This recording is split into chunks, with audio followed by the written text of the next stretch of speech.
Day of the workshop. Too hard. Okay, so my presentation is on the why of timeliness, including deadlines, cost limits, and a little bit of new information on radon. Next slide, please.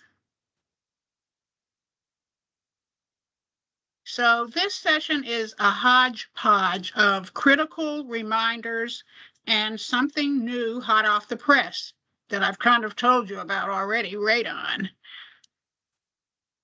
Next. So let's dive right in.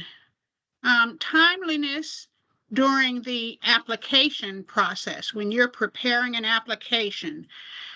These 4 bullets are some red flags that if you conquer these, your application should be in pretty good shape.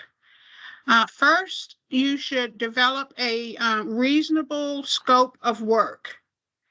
Make sure that the activities you choose can be completed in 24 months, that there's documented buy-in from those who are participating through participation agreements and user agreements and survey responses.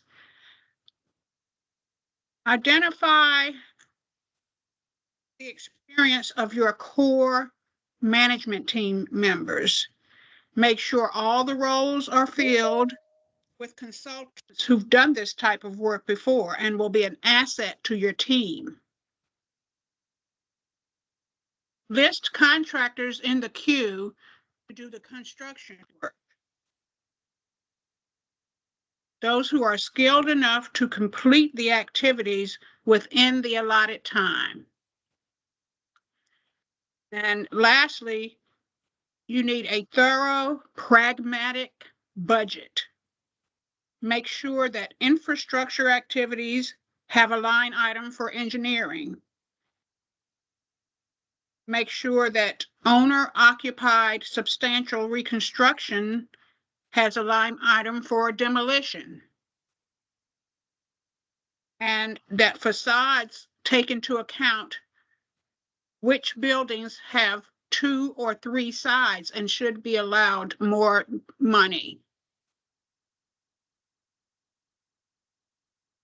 Next. During the pre-contract period, you should prioritize lengthy actions first. Lengthy actions during pre-contract, as we've talked about earlier, are the environmental review record, because there's consultation with other state and federal agencies, and also finalizing your management plan is a lengthy process because you have to develop a timeline. You've got to get dates from your consultants on when they can have their portions ready, and you need to kind of space out the work. Also, during the pre-contract period, you should publish all your ads together at the same time so that one ad is going in this Sunday and the next one is going in next month. Bundle those together and get those done so they're done. Stay in touch with your DHCD program administrator. They can be very helpful. We assign a staff person and conduct the first meeting shortly after the contract negotiation, called a facilitated management session, as you heard in Deanna's presentation. This kickoff meeting is our way of assisting with thinking through your various components of the management plan. Make sure all consultants are available to attend so that their contribution to the timeline is accurate. And the rehab specialist or engineer can chime in with the time intervals they are responsible for facilitating. Develop a reasonable management plan and timeline, something with dates that you can meet. and don't create the need for an extension to your pre-contract period. Try very hard not to need more than the 120 days allotted. You can imagine that this raises a red flag with DHCD concerning your project before construction even begins. So certainly the 120 days allowed to get your pre-contract activities done is ample time with good planning. Next slide, please. Timeliness and deadlines after the CDBG contract award.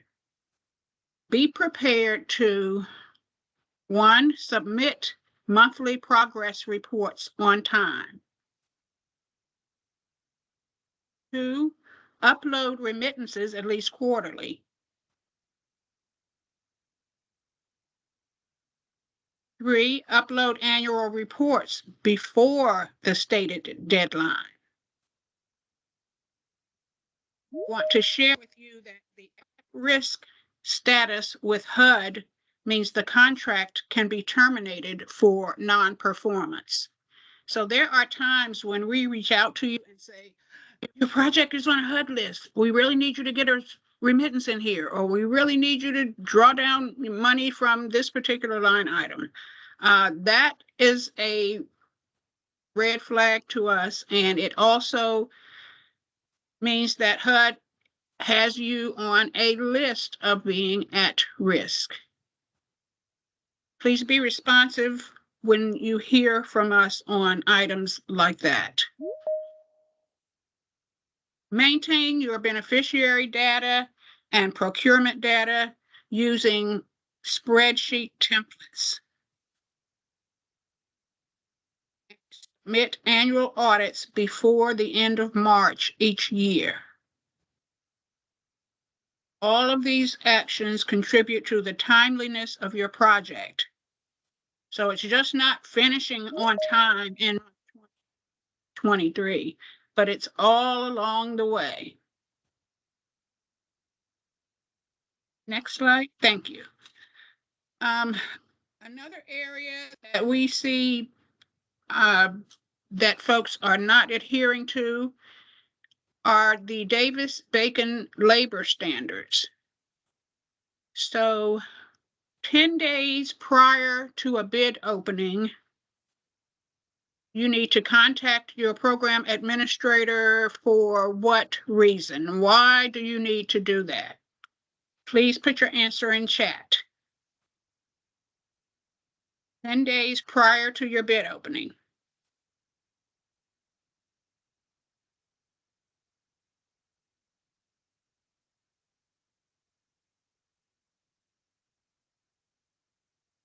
Okay, I'll help you with that. We have one answer. We have some answers coming in.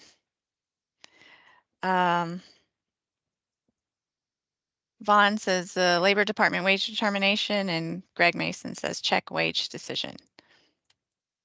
Absolutely correct. We want to make sure that the wage decision that was issued is still active and a new one has not been published. Also, the contract is not awarded in 90 days.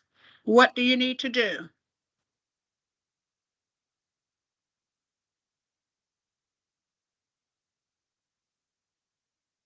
Again, recheck, because the wage determination has to be accurate. And if you have held a bid for 90 days, there's a possibility that a new wage decision has been issued. Thank you. You need to interview employees on the site at least monthly.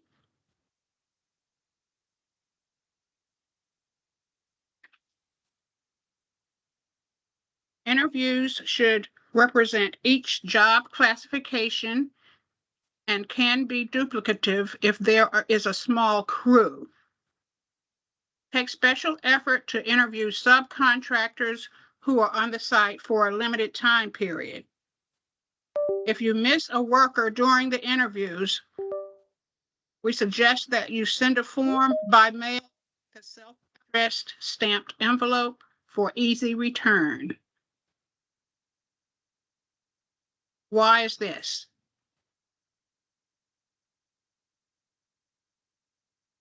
Again, to assure that they're being paid the proper wage. The interviews somewhat confirm what's on the payroll. So you want to make sure you talk to the employees monthly, and those that you miss, you send something to them by mail, because that information is provided in the register of assigned employees.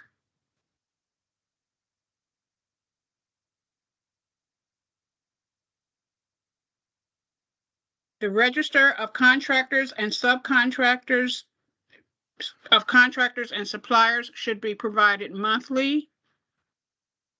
The register of assigned employees is submitted at the beginning of the job and only amended when new hires are involved. Ensure that your wage decision and posters are on the site prior to construction start. So again, these are just things that are reminders for you that we see are not being handled properly from time to time. Next slide, please.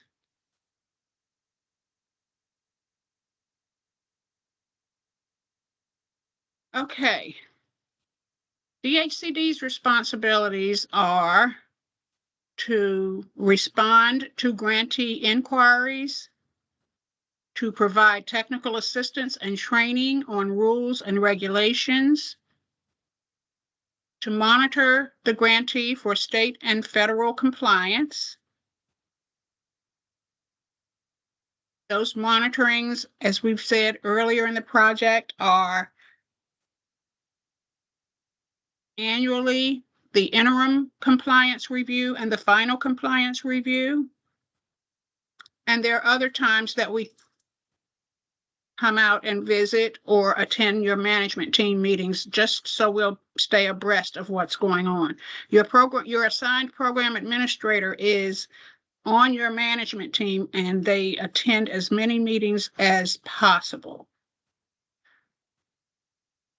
It's our responsibility to share reminders throughout the project period as necessary on deadlines and timeliness and the need for remittances.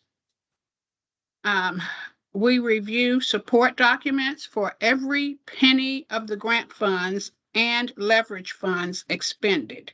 That is our responsibility. So if we ask for bank statements or copies of checks, we're just doing our jobs. We also observe completion of all contracted activities, or we document why benefits are not met. And so we ask if you have collected declination statements from families who've changed their mind and they originally had signed a participation agreement, but now they don't want to participate. So these are some of the things that are our responsibilities. Are there any surprises on this list, or it sounds like what we're already doing?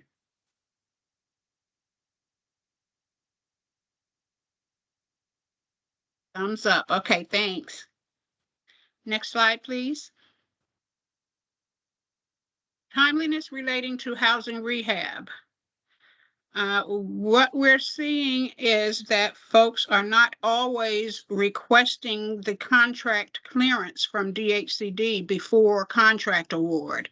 So be very aware that before you sign a contract with the contractor, you should get an email or letter stating that the contractor is clear to do work with the state of Virginia and with HUD, with the federal government.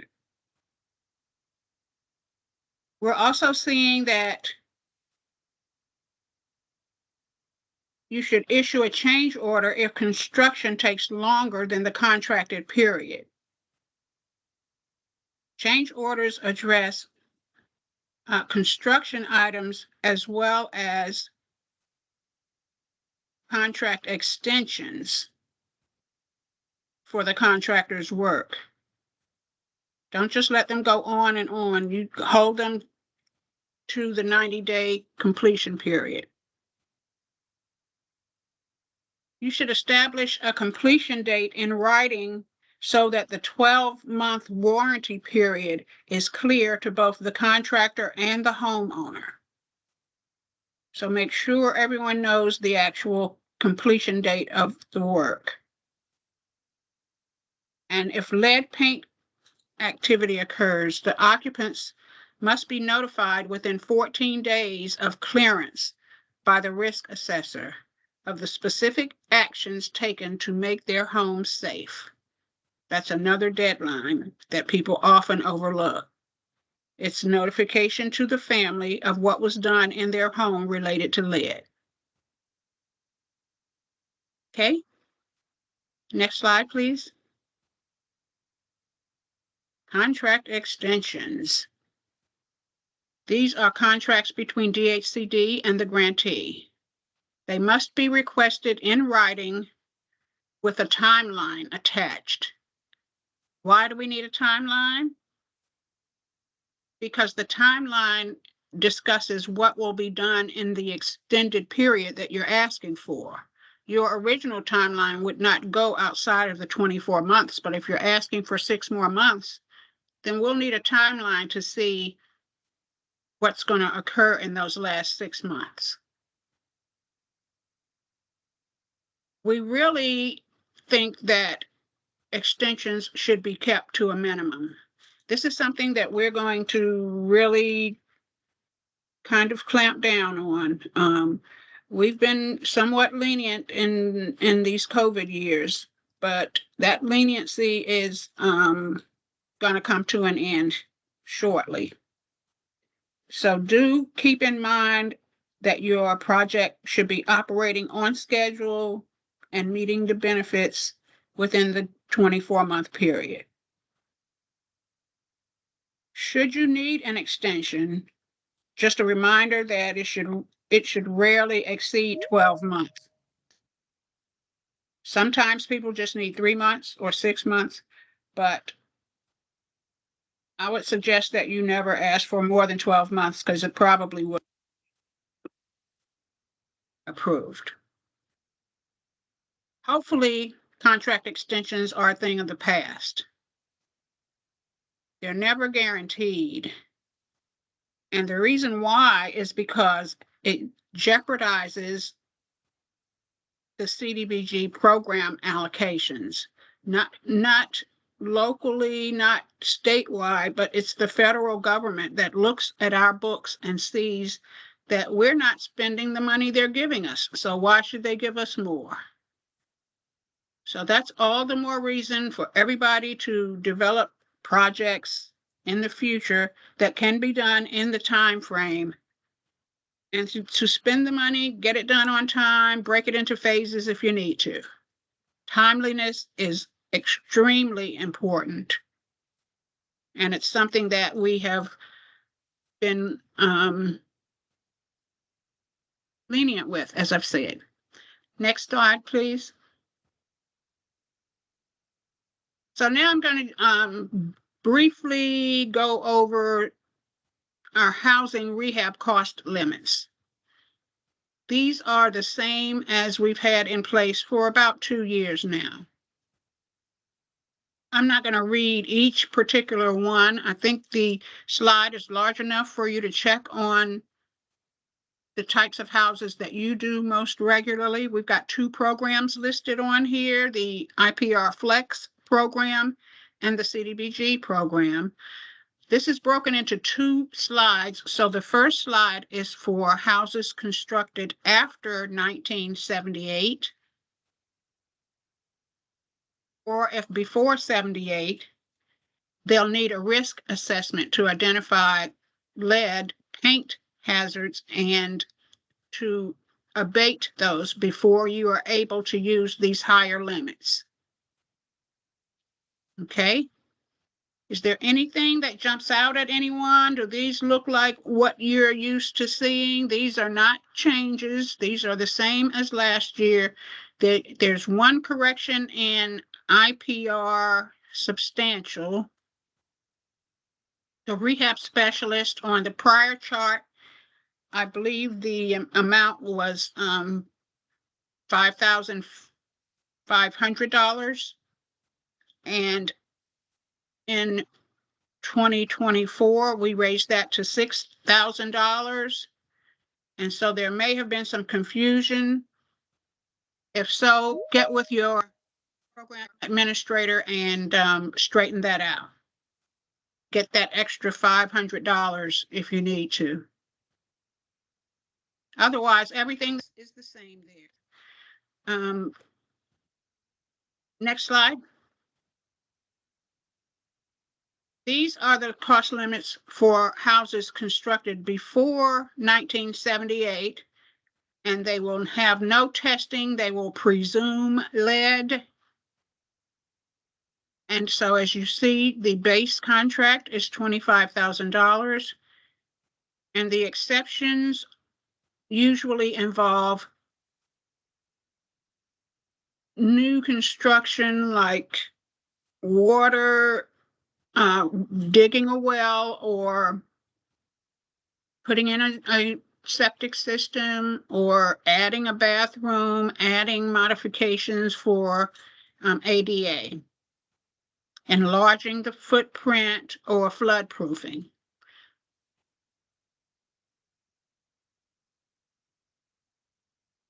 Also want to remind you on substantials that the demolition is the only area that you can use for substantials. You cannot use demolition for rehabs. And the demolition is a standalone cost. And so it doesn't have a limit, and that's why it doesn't appear on the charts.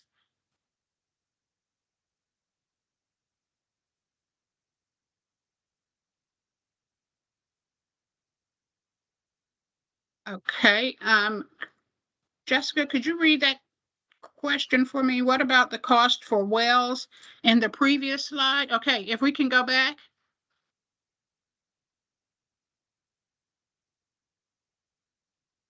The wells would fall on, would be included in your base. That's why your base is so high. Wells, septics, there are no exceptions for those houses built after 78. You'll have to be able to build the house as well as put in the well and septic within those limits. The only time that there's an exception is if there's an alternative septic system and you get $10,000 extra dollars, because we know those are extremely expensive.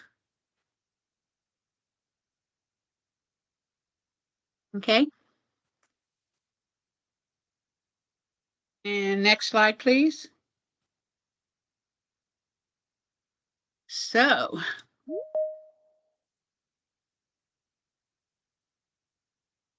radon may very well be the new lead to our programs.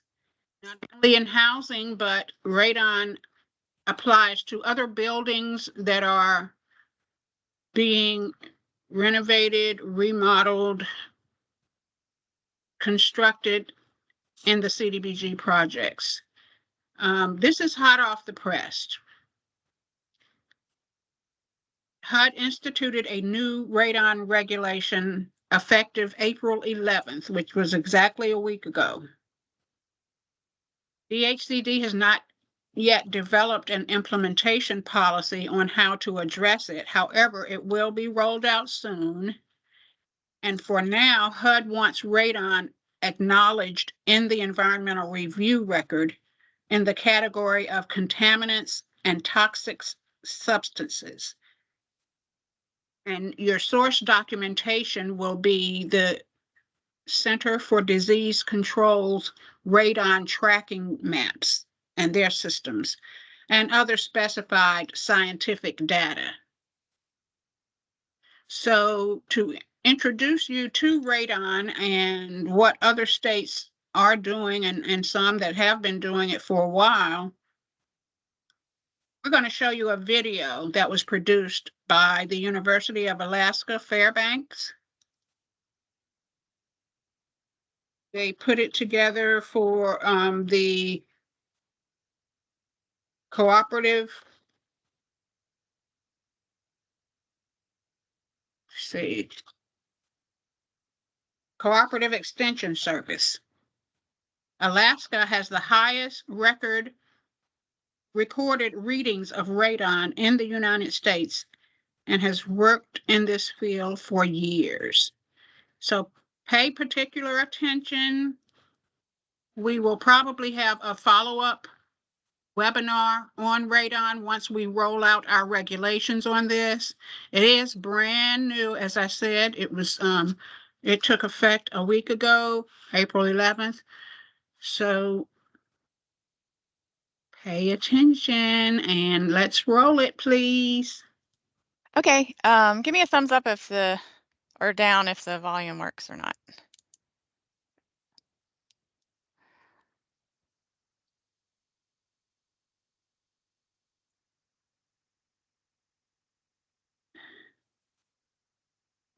Don't hear anything yet.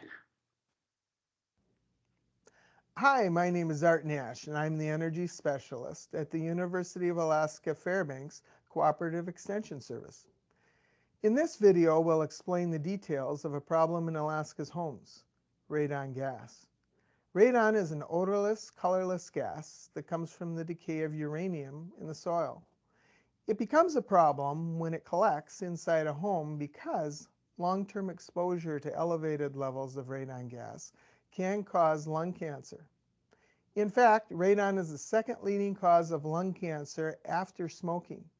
Historically, radon was not recognized as a problem for humans until fairly recently. Several factors have brought attention to the problems with radon. First, longevity.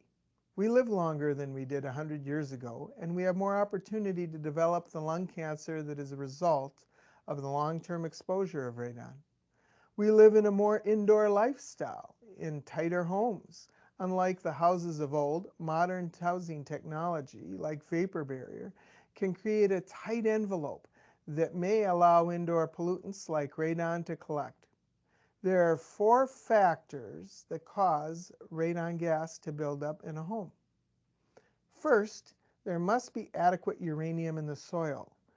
Radon gas is a product of uranium decay. Without uranium, there isn't radon. Second, there must be enough soil permeability from the bedrock into the home. There have to be avenues and paths for the gas to get to the home. Third, the house must have imperfections, holes, or cracks that allow radon to enter through the basement or crawl space. Fourth, the pressure inside the house must be lower than in the soil. Just heating a building will cause a negative pressure. Adding bathroom, kitchen, exhaust fans, and dryers increases the negative pressure. Some factors that might introduce radon into your environment are outside what you can control. But once you understand what radon is, how to test for it, and how to reduce elevated levels, it is a problem that is manageable. In Alaska, most of the accumulated data on radon levels is from the most populated areas of south central and interior Alaska, because that's where the majority of residents live. The orange area of this map reflects base levels of between 2 and 4 picocuries per liter. The yellow areas represent base levels of 2 or less picocuries per liter. Picocuries per liter of air is the unit of measure for radon. The U.S. Environmental Protection Agency's action level, the level at which remediation to lower the levels is recommended, is 4 picocuries per liter of air. I've looked at a number of case studies uh, of people's radon experience in Fairbanks. And it, it was an interesting process. It's the radon experience in Fairbanks is variable across the borough. Some areas have a higher probability of having radon in your house than other areas. Of course, the only way to know for sure is to test your house. The soils in Anchorage tend to be more clay, more peat. They're pretty soft. And what we have when we get further outside of the Anchorage Bowl is more rock. And there tends to be more uranium, which decays and becomes a radon, which becomes other things. That's what we're measuring for, is the radon. There seems to be more of that present in the rock soils as opposed to the peat and clay soils. In Anchorage, it doesn't seem to be so much, maybe a little more on the hillside. Most of the higher levels that I find of radon are out in Eagle River, Chugiak, and the Matsu Valley. People say, well, how can I get rid of, if I have radon, is it something that will go away? The answer is no, it will not go away by itself. Uranium has a half-life of just over or right around 4 million years. Its decay is into radon. Radon has a half-life of just under 4 days.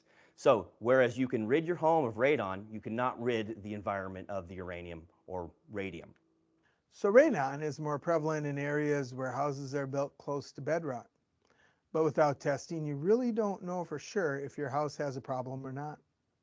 We know that it comes from the decay of uranium in the soil. But does radon come from anywhere else?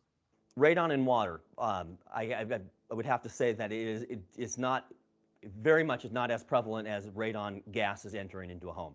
There have been some isolated incidences, and it's not a bad idea if you're worried about to have that checked, but it definitely is nowhere near the frequency that we see with just the gases entering the home. The EPA sets a standard for air at 4 picocuries per liter, but there is no set standard for water. It takes about 10,000 picocuries of radon in water to equal about 1 picocurie in air.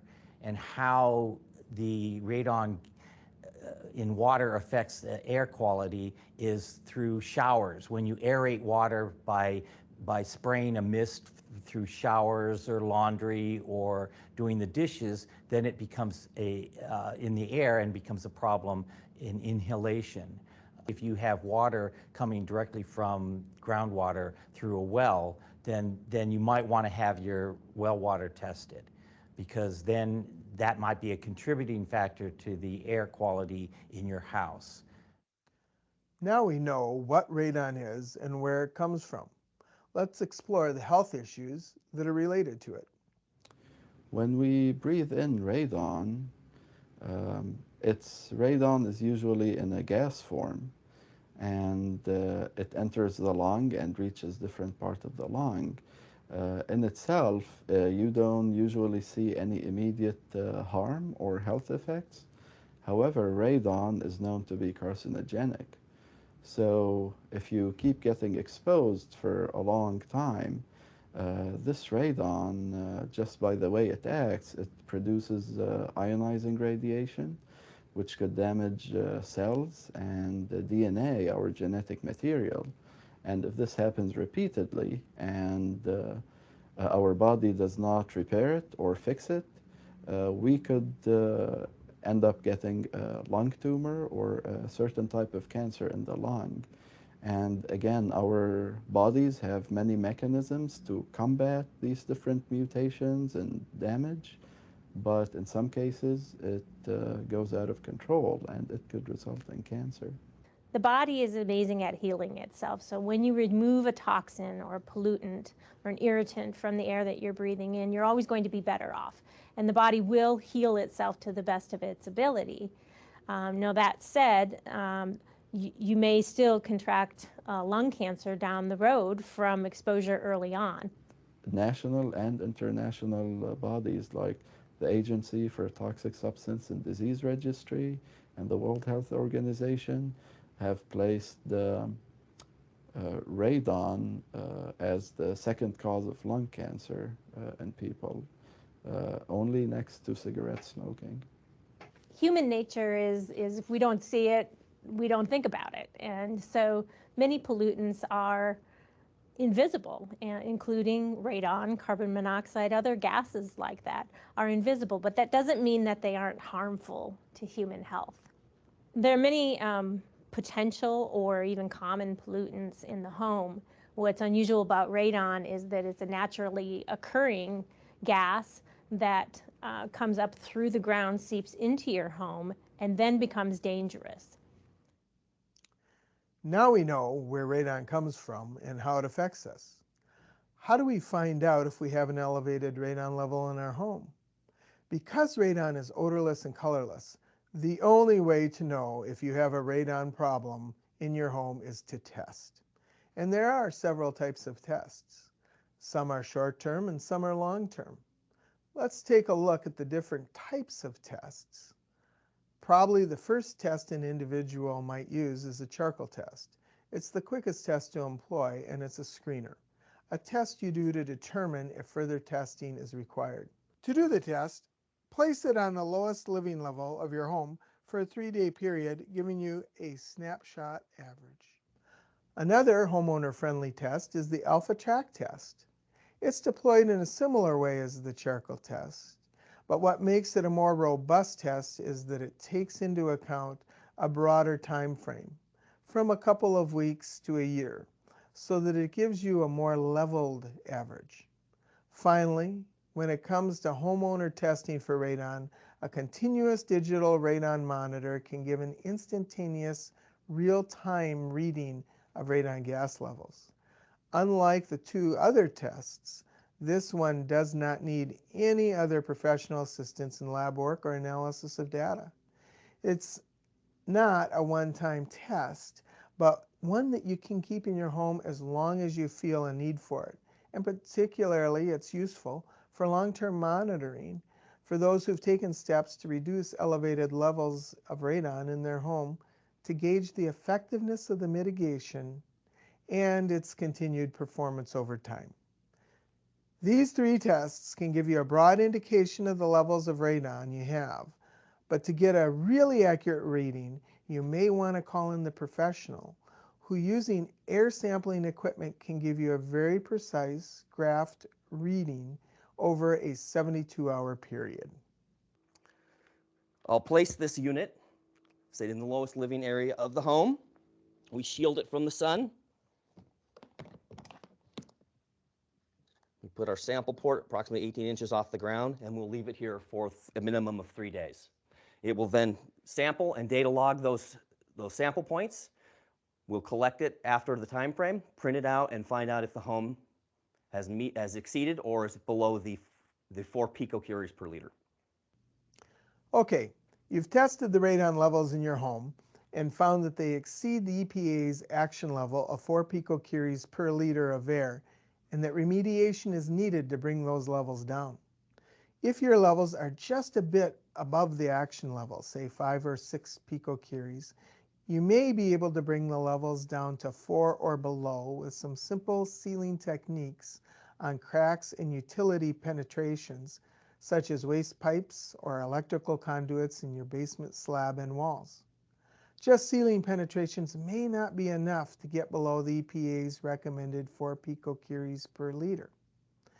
More intensive remediation materials and techniques may be required, starting with the least invasive techniques and moving to the more involved ones.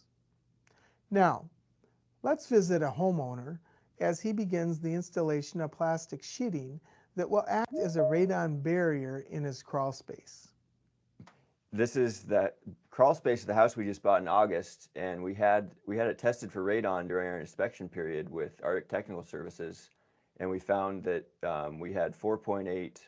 So it was recommended to us that we pull out all the cheap old 3 mil visqueen that was on our dirt crawl space floor, and we just replace that with some good new visqueen and retest, and that might solve our problem. So while I was at it, our energy audit said we should add some insulation down here. So as you can see, I tore out all the stuff that was in here. I added some of this 2.5-inch blue board, and then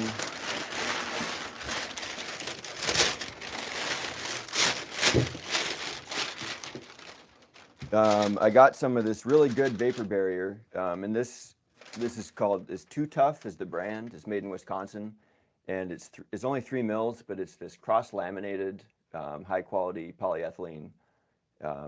And the advantage of this over the regular 4 or 6 mil stuff that you might buy at one of the warehouses in town is that it's much higher quality, so it has much less permeability to vapor, and it's also a lot tougher. So you can't rip it.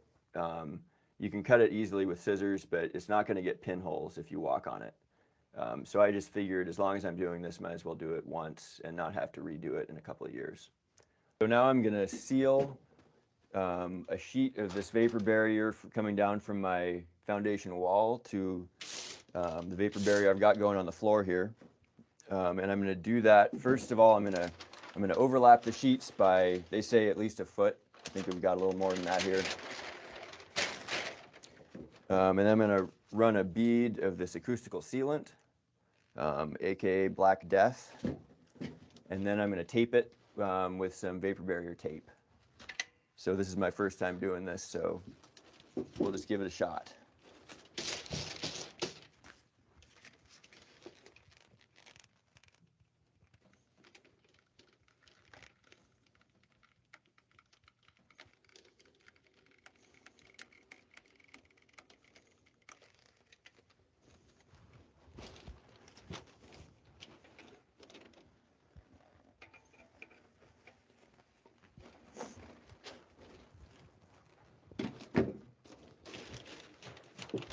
Okay, so now I'll lay the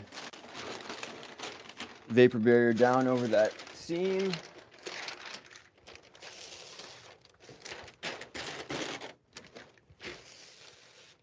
And I'm going to smooth that bead out. And the reason we use this stuff is it always stays sticky. It's going to make a really nice barrier that won't let any radon or moisture or anything through from the floor into my crawl space after this.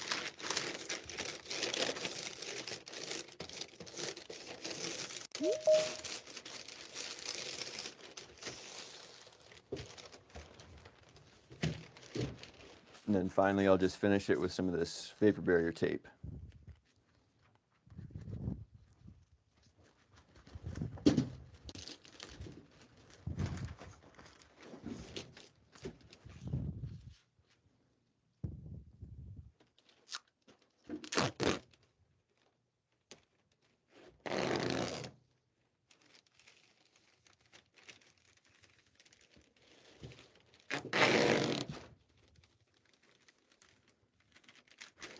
Again, there's no house that can't be fixed. And sometimes you start with one process with a passive amount of remediation schedule like they're doing downstairs. If we were to find that this test were to come up high, then what we'd want to do is then vent the subsurface to the outside. If that didn't work, then we'd want to put an assisted vent or pull negative pressure below the vapor retarder in the crawl space and vent that to the outside. And since we have that in place, it would be very easy to do. Well, it's relatively easy to do, but it definitely will accomplish the job. If after properly sealing the polyplastic sheet over the raw ground in your crawl space, or sealing all cracks and holes in your cement slab basement, you still are above the EPA's benchmark, then relieving the relative negative pressure in your home is essential. That negative pressure may be drawing radon in. Thus, have your forced air furnace and heat recovery ventilation system checked out to reduce undue pulling of air that creates negative pressure. If after taking these measures, you still are above the EPA's benchmark, you most likely will want to depressurize the soil under your basement or crawl space. Pulling contaminated air from the soils with an electric fan in a plastic pipe that continuously intercepts the radon-laden air from the soil before it can enter the house. This creates a negative pressure below the slab or vapor barrier, exhausting the contaminated air to outside air. Up to this point, we've been looking at how you mitigate radon danger in an existing home. But in new construction, steps can also be taken to avoid radon problems from the outset. To build radon out. I'm standing here in the hills outside Fairbanks. This is an area that's traditionally got radon gas problems. And so we're going to look at this job site and see what this contractor has done in terms of specific details for dealing with radon gas and installing a radon mitigation system. What we're looking at here is a large daylight basement foundation wall. I'd say there's approximately 80 lineal feet of concrete block wall, 10 feet tall. That's all inset into a hillside that's potentially in an area where you'll find radon gas. When we look at the soil strata here, you've got a layer of silt, and then directly underneath we've got that fractured schist that in Fairbanks means you're in an area where you're likely to have a radon problem. In this case, this block wall has been waterproofed with a self-adhering rubberized foundation flashing. It's a great choice because not just from a waterproofing perspective, but from a radon gas perspective, it's an excellent barrier. It's got great long-term adhesion and flexibility. Any cracks in the mortar joints, any settling, anything that takes place over the life of the structure, the odds of this staying flexible and providing a good air seal are very, very good. You'll also notice the joints here are very tight. Everything's nice and flat, well adhered. This is what you'd want to see in terms of a professional installation on the outside. Since the stem wall and the footing are cast in separate steps, you've got a cold joint right here where the wall rests on the footing. This is a potential infiltration point for radon gas. So if you can carry this membrane down and over, you're sealing this one problem area. It's just one of many small details that you can incorporate into your air sealing, into your gas sealing, if you're aware of it during the time of construction. This is a super insulated foundation system, and it's kind of a trend we're seeing in Fairbanks as we're heading towards higher energy efficiency, and with rising fuel costs, more insulation, especially under heated slabs, is making good sense. What it does for us, though, is 2 4-inch layers of foam board provides an opportunity to run radon tubing around the perimeter. This 4-inch first layer is cut away just enough to run the piping all the way around. It creates an airspace here where we can put this pipe. Then when the fan is pulling on it, we can depressurize all the way around the perimeter of this entire foundation system. When we look at this poly, this is our primary pressure boundary. This is the place we want to devote our attention to air sealing around plumbing penetrations and so forth. Some holes in this poly will be unavoidable because you have to drive form stake in, like in this case, to support a block out. In the grand scheme of things, a few holes aren't going to matter because the depressurizing effect of this tubing around here, in theory, will be far greater than the incentive for soil gas to leak in through these holes. This house here has a stepped floor system, and there's a concrete bearing wall dividing the floor in half. Since the tubing couldn't be run through the floors, we've got 2 separate runs of tubing. There's a loop of tubing running around the perimeter of the upper floor and the same run of tubing running around the lower floor. The lower floor system meets at a collection point here. The upper floor meets here. The nice thing is the runs of tubing are divided roughly in half, and then the radon pipe or the radon fan will connect to both pipes here in a riser. You're drawing roughly equally from both floor systems. The foundation work on this project has mostly been completed. The outside foundation walls are waterproofed and insulated, and the slab's been poured. The point I want to make here is your single best chance at dealing with radon issues is in new construction. If you can do a meticulous job with your ground vapor barrier, which also acts as your pressure boundary and your gas barrier against radon, and you can install your radon piping, you'll be money ahead and have a lot of peace of mind in the long run. Your home is the one place you want to be able to relax and have peace of mind that you're in a safe environment. I hope that we've given you a better understanding of the risks of radon, how to test for it, and how to manage it in your home. And remember, the only way that you'll know if you have a radon problem is to test.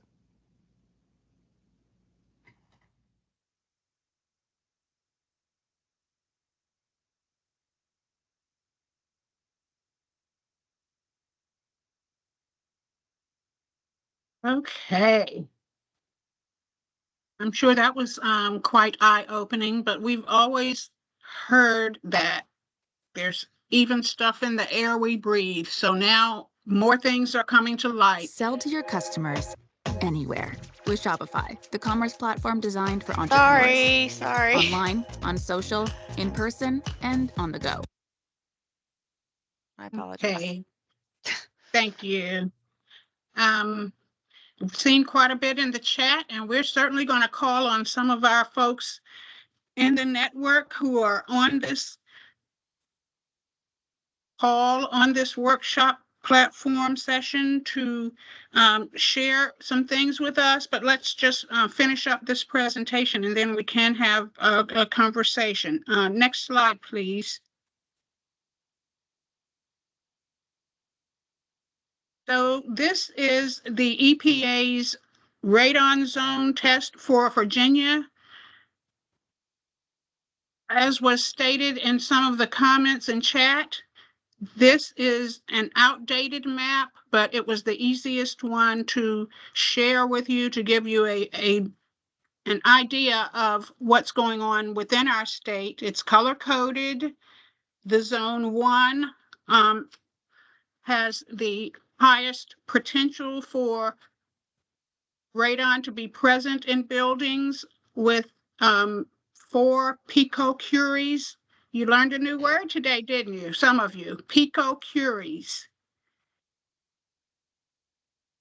As we can see, zone 2 is right down the middle of our state, and then zone 3 is on the coastal areas, and they have the lowest potential. So there's a better map that's more updated.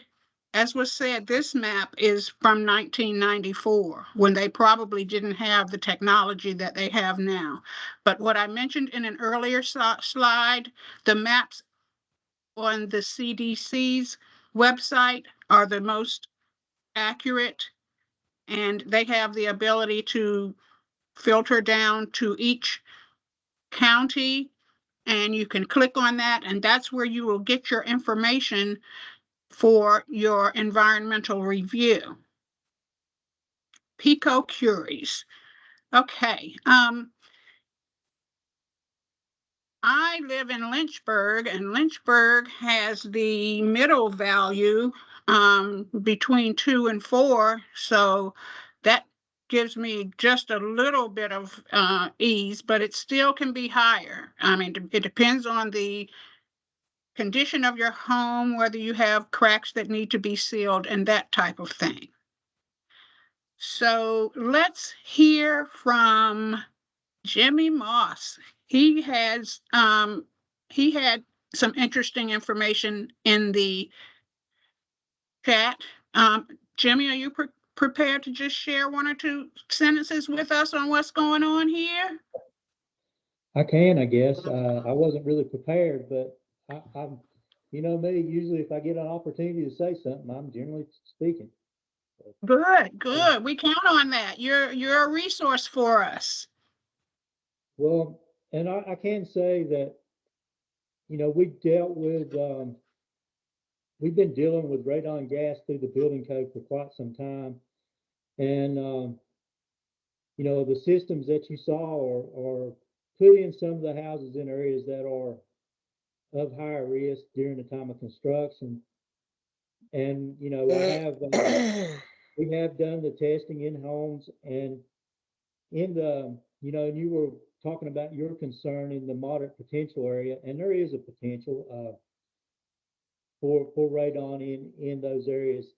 And the building code itself has adjusted, and sometimes the adjustment wasn't necessarily, I guess, pointed out radon in particular, but was an effect on the potential for radon entering your gas, so entering your home. So as our homes got tighter, we've had to make allowances in how the area is handled, and the negative pressures that were talked about here, how they were addressed in our homes, were not only the possibility of the gathering of radon gas, but the potential for the air in our house not to exchange at a rate that makes for healthy living. So there's a lot of things that's been put in that's subsequently lessening the effects that you would have from other concerns like radon, you're putting in place, he's talking about removing 3 mil poly on the ground cover of his crawl space, and putting poly and sealing it is one of the ways that we prevent radon from entering the house. Well, in the newest edition of the building code, the poly was raised to a 10 mil poly, and that poly has been sealed for some time. So, which is not a lot of help on your older homes. Now, keep in mind, your older homes breathe much better than your newer homes. Right? They're more open to air, so doesn't really end up with the same effects. And then, in those areas where you put the systems in, but we have had homes that tested, and of course, the areas that I serve are this moderate area pretty much that's right through here, with the exception of Smith and Washington, right? And the only homes that we've had to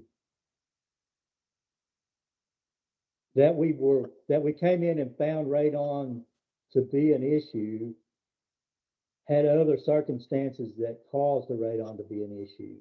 So in those pre-existing homes, we had one, well, actually we had more than one, but we had a few that come in, and they had brought stone to fill in under their basements, right? Slabs from outside the areas. And with it being a natural occurring phenomenon, that stone actually had, the radon was brought in with the stone. So we did have to ventilate those homes, but for the most part, not much of a risk in most of our areas. And when it is, it's testing is relatively easy, and the solution is relatively easy. And the building code does address it in those higher areas. So your radon piping and all is put in those areas already. So, in your new homes that you're building, that shouldn't be an issue. It should only come up in your pre-existing homes. Thank you so much for sharing that. And could you tell us just a little bit about your credentials so that people who heard you speak will know that you're not just, John Q. Citizen here, but who are you? Well, I am Jimmy Moss. Of course, I'm This is Michelle. May I help you? Specialist for the Mount Rogers Planning District Commission, but I'm also a governor appointee to the Board of Building and Fire Code Zoning Appeals. I'm a master code professional. I'm a building official and a property maintenance official. And I don't like to say all those things because truly I am just Jimmy Moss who loves building. Yeah, well, we appreciate you having you on our team. Thank you so much for sharing that. So, as he said, if our projects are following the building code, which they should do, and which the building officials will make sure that they're doing, this is a second backup. It's not just waiting for DHCD to issue regulations to you, but these regulations are already in place. But we want you to be well aware of what's going on.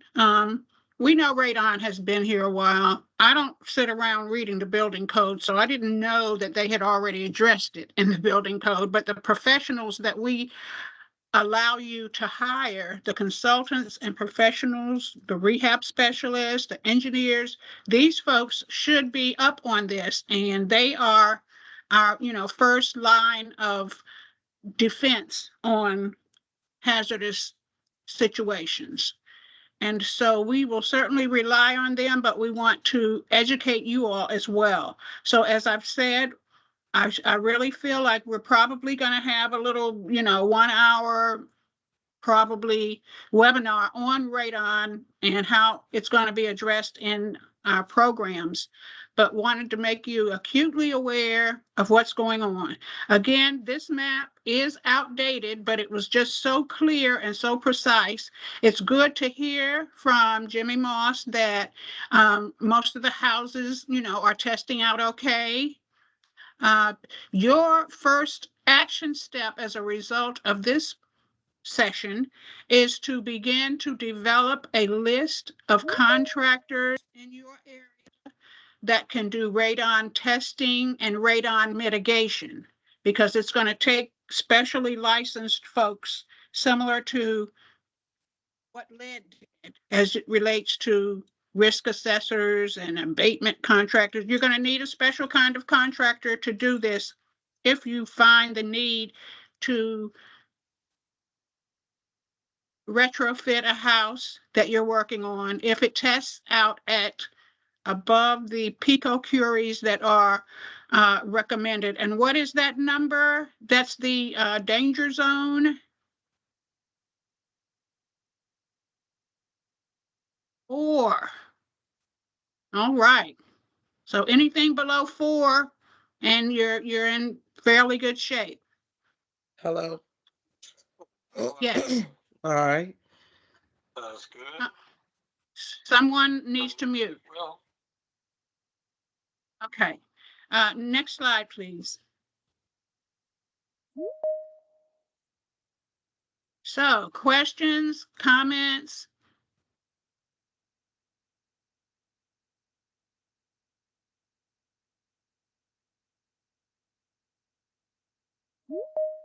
Yes, Sanj. Good morning. So Good what's morning. required of us with the environmental review? How exactly does that need to be incorporated into the environmental review process? Again, we will be sharing that in a webinar. Okay. But it's just a matter of probably identifying on CDC's updated, map, whether your county has the potential to have higher houses. And then in the mitigation, you'll say that you will do testing and mitigation. Okay, thank you. Mm-hmm. And that would be found under the toxic contamination substance subsection of the statutory checklist. Thank you, Kelly. Please make a comment if you have something to share. That was it. You said that perfectly. Okay. It looks like Kenny Rogers is either waving or has an urgent comment or question. no, just clapping for the presentation. Oh, okay.